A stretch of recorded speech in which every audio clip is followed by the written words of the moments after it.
It's an unfortunate occurrence that many of the youth of the rising generation today don't really fully appreciate all the lessons that we can learn from our past, and even learning from those things that are taught by those that are older than us.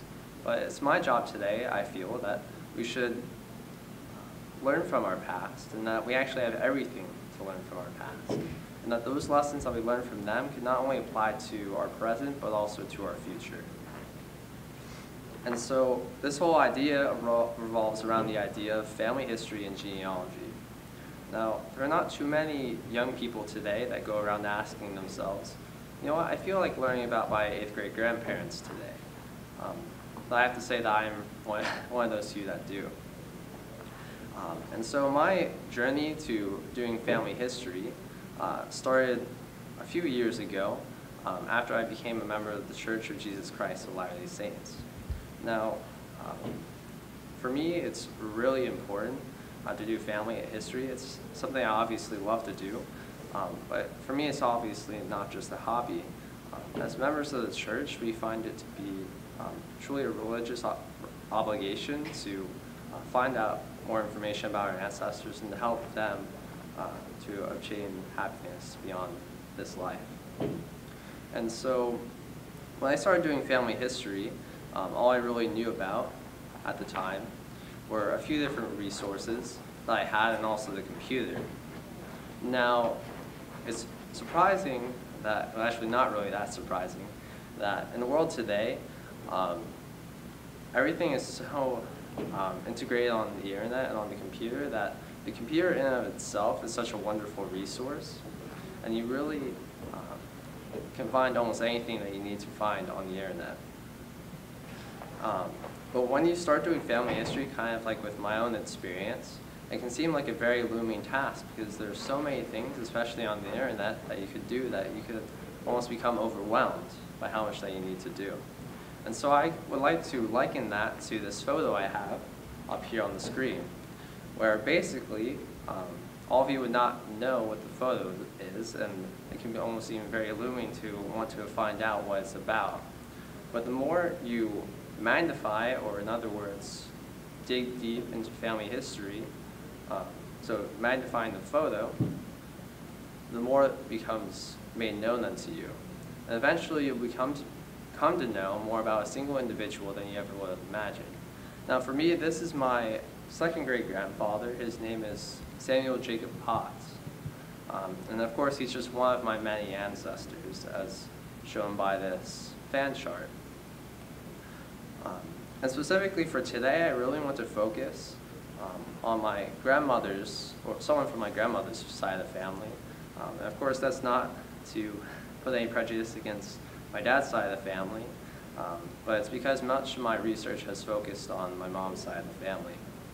And my grandmother's name was Marilyn Ann Whitlock. And so her family consisted of her 2 parents, Jack Edgar Whitlock and her mother, Mary Ann Potts. And then she had 2 siblings, Jack Edgar Whitlock Jr. and Joan Audrey Whitlock. And the person I would specifically like to focus on today is Jack Edgar Whitlock Jr. and the many mysteries that surrounded him. And the reason I describe it as being mysteries that surrounded him is because one of the initial experiences that I had that really made me want to know more about him was I found his tombstone. And what's interesting about this tombstone is that you'll notice that he was only 4 years old when he had passed away. And so when I saw that, it really made me ask questions like, what were his parents going through? What caused him to die so young? And it really made me want to know more about him. And so this is one good point about family history, is that many times it's not like a normal storybook where you go from beginning to end, but you sometimes have to start backwards and work back to the beginning. And also, with this experience, it shows that many times trying to find something about an individual ancestor can take a long time. And it wasn't about, it was about another year or so until I actually began finding answers to those questions. And so Jack Edgar Whitlock Jr., there's a picture of him right there as a young young child. He was born on October 6th in the year 1925 in Reading, Pennsylvania. And as you can imagine, he truly was the treasure of his parents. He was their first son and first child, and so it's really hard to describe how their parents must have felt about their young son. But in answer to those questions that I had, as I was probing through some of the things that I received from my grandmother, one of the things was a white box. And when I opened this white box, I found that it contained a lot of baby clothing, and I was kind of confused. I was wondering why there would be a bunch of baby clothing in this box. But as I continued to look further, there was a smaller box that had Jack Edgar Whitlock Jr.'s name on it. And so it was obvious that it was his clothing. And inside of this box, I was surprised to find a piece of paper that had this written on it. And it says, Diary of Jack Edgar Whitlock Jr., beginning January 1st, 1930, forward. And so, as someone that is interested in genealogy, I was exhilarated to find this, because it's amazing to be able to find something that was not only written by your ancestors, but it's a direct account of the things that they experienced. So from this, I was able to gain a greater perspective on who Jack Edgar Whitlock Jr. was than I would have in any other way. And so as I was starting to read through this journal that my great-grandmother had kept, I was able to, as I had said, I was able to learn a bunch of different things about Jack that I would not have learned before. And I actually have included in my presentation a few quotes from that journal. And one of them says, "Today Jackie and David Gessner were outdoors playing when what should Grandma find them doing but eating ice out of the street in Gutter. She stopped them twice, and finally she had to bring Jackie in. He loves ice and of course didn't realize about the dirtiness of eating out of the street. He wanted to eat his 7 pounds of dirt all at once." Another quotation says, "Wednesday, January 29th. Jackie has developed the habit of tampering with the clocks. One day he stopped the grandfather clock entirely, and another day he turned the hands of Mammy's clock back, so instead of sleeping 1 hour, he had her upstairs about 2.5 hours. And so from these short little quotations, I was able to learn a lot more about Jack than I would have in any other way. I learned that he was pretty mischievous as a young child, and that he would do some things that for us seem obviously not a good idea. But as I continued reading through this journal, it became easily apparent that I was soon approaching the time that I would find out what truly happened to Jack.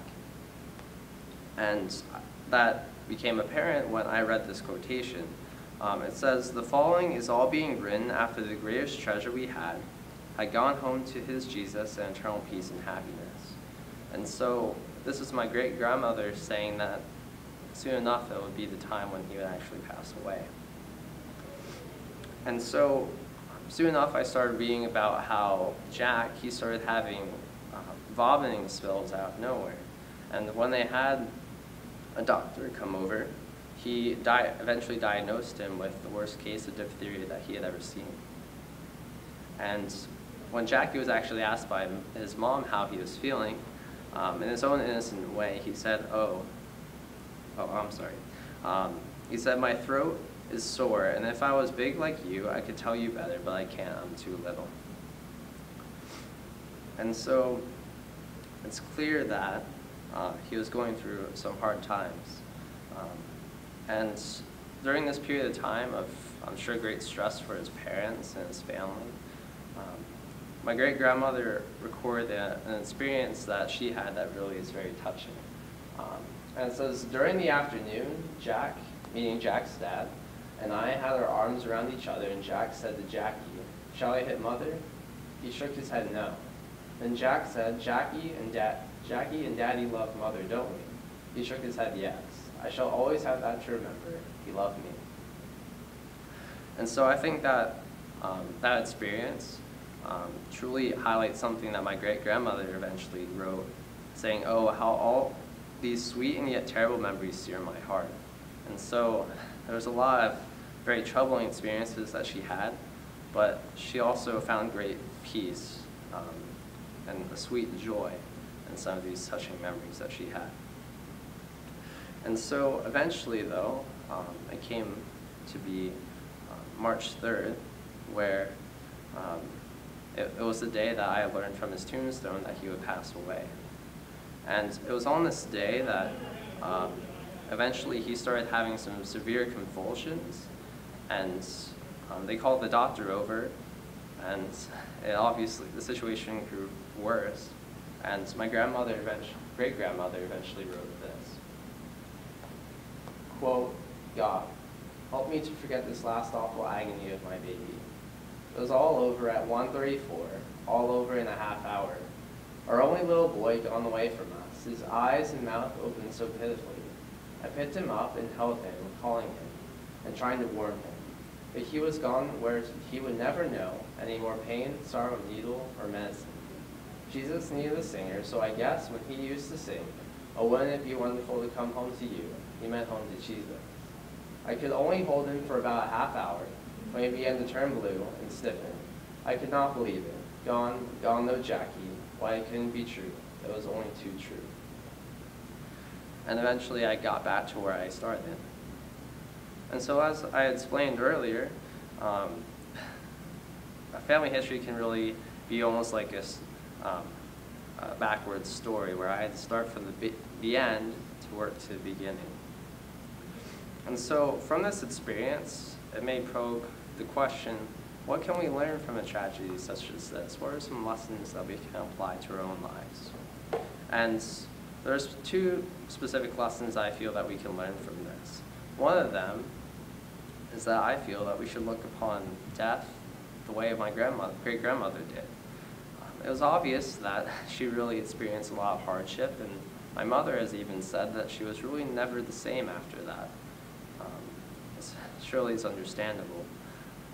But it's clear from her writings that she looked upon death as, or at least from the pains that Jack would have been experiencing.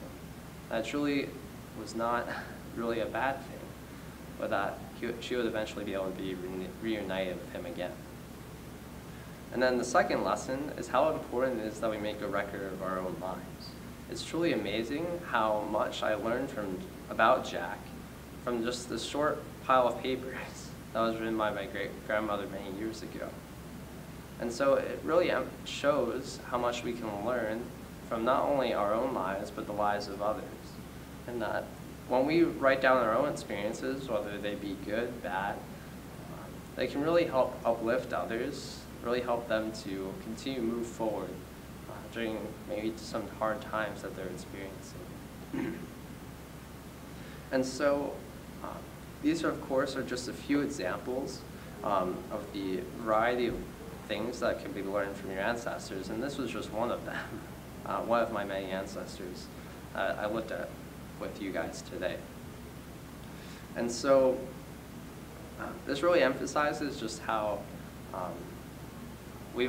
I've only touched the tip of the iceberg when it comes to family history. And so there's so much that can be learned from our ancestors and from those that are simply older than us. And so many of you may be thinking or asking yourselves, well, that is all fine and good, but how can I learn from my own past or from my own family history? And so there are many different ways that I could talk about that you could find resources online or somewhere near your own home. But the most important resource truly will be your own family. This is a picture of my own family, and it's amazing how much you can learn from your own family. Much of the things that I have pertain to my ancestors that come from my grandmother, from my mom, and from my great-grandmother as well. And so by simply talking to our families about those things that have occurred in their own lives or in the lives of their parents or other relatives that they know, we can truly learn so much more than you ever would have imagined. So just simply go home, talk to your families, talk to them about those things that meant most to them when they were growing up, about those hard times that they experienced, and those things that really stuck out in their mind that you can learn from.